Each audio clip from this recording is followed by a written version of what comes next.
Well, I never really thought I would be living in the attic of a chalet in the French Alps. But anyway, hey everyone, in today's video, I'll be diving into the 5 most valuable lessons I've learned after spending 4 incredible years at Oxford University. I studied engineering there from the age of 18 to 22, and I just graduated this past September. Throughout my journey, along with the technical knowledge I've gained, these lessons have proven to be some of the most essential things I picked up during my time at Oxford. So I thought it would be a great opportunity to share them with you. If you're new here, I'm Bartol. I'm an Oxford graduate with a master's in mechanical engineering, and on this channel I aim to help those in their teens and 20s navigate through life and learning, sharing insights from my experiences and the mistakes I've made along the way so that you don't have to repeat them. From my time at Oxford to sailing yachts in the Mediterranean for clients, to being a private chef and host in the French Alps. Stay tuned for regular updates on all my adventures. Now let's jump straight in. The first lesson I picked up at Oxford is to seek discomfort. That's where real growth happens.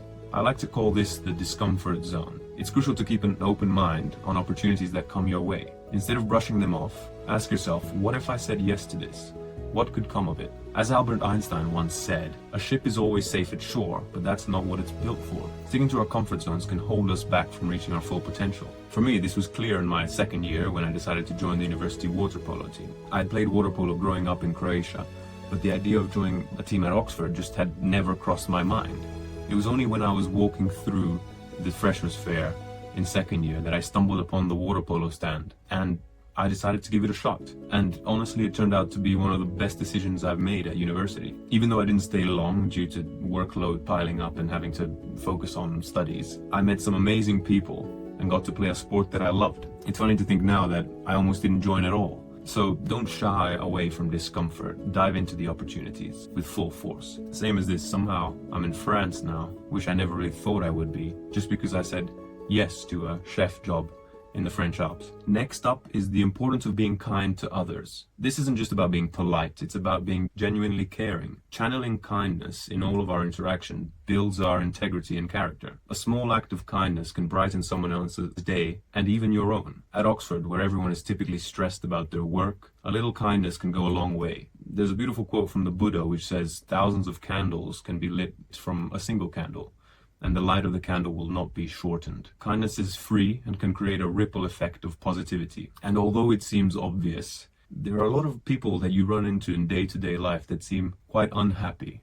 And it is clear that they don't share enough kindness with the world, and so the world hasn't been kind to them either. Kindness comes at no cost. It's a free resource, but then why isn't everyone kind? Well, it's because it isn't actually free. It takes some of your own energy, but this energy can be multiplied exponentially and can return back towards you if you consistently stay kind and stay caring towards everyone else around you. The third lesson that Oxford taught me was to foster deep connections with people. Now, this is easier said than done, but real relationships where you truly understand and see one another are quite rare.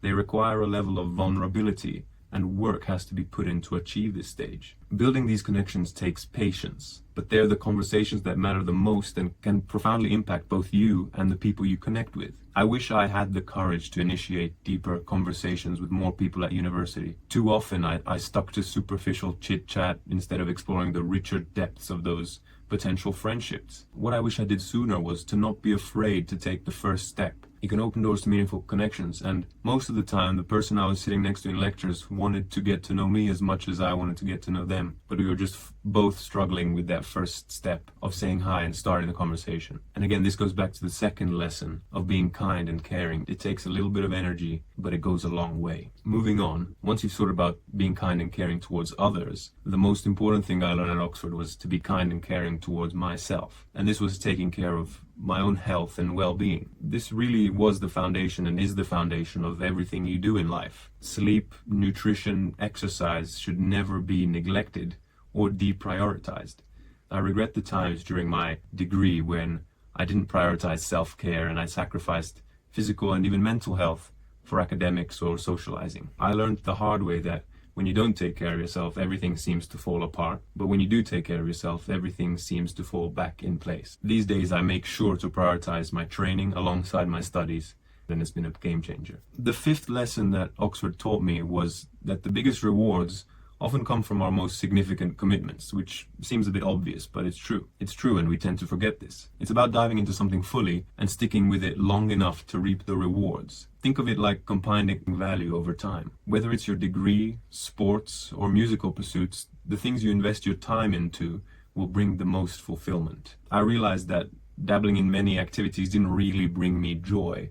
It was only when I committed to a few things that I truly thrived. So find what you love and go deep with it. Now, the sixth and final lesson is that happiness isn't a destination. It's about enjoying the journey. Throughout my life, I kept thinking I'd be happy once I reached a certain milestone, whether it was getting into university or landing my dream job. But happiness is found in the present moment, amidst all the small joys of everyday life. You really have to look for it to find it. It takes energy to find happiness.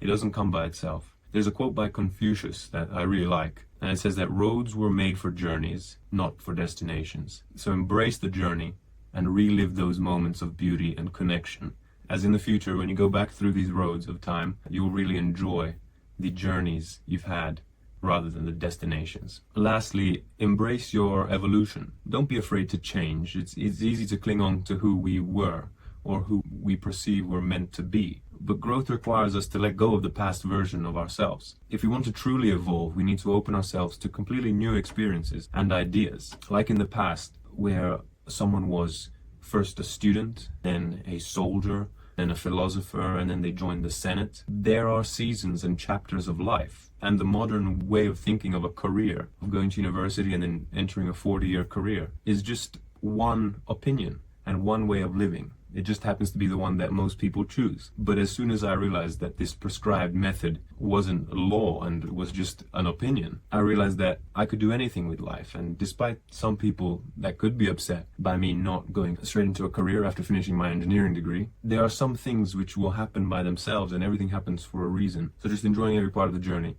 and embracing all the changes that happen is really the only thing you can really do. If we want to evolve, we need to truly open ourselves to new experiences and ideas. There's another great quote from the Buddha which says that what we think we become, and your thoughts shape your reality. So remember that you hold the power to create your own path forward, and your own thoughts about life are your reality. So these were my top 6 life lessons from my time at Oxford, and as you'll realize, they're not completely academic, but they are more lenses through which to view life to help you deal with struggles, which a big part can be academics. And that's what really helped me. At university, the academics are a priority, but there's also the whole different area of growth which happens in young students at university and even before that, which has to be noticed.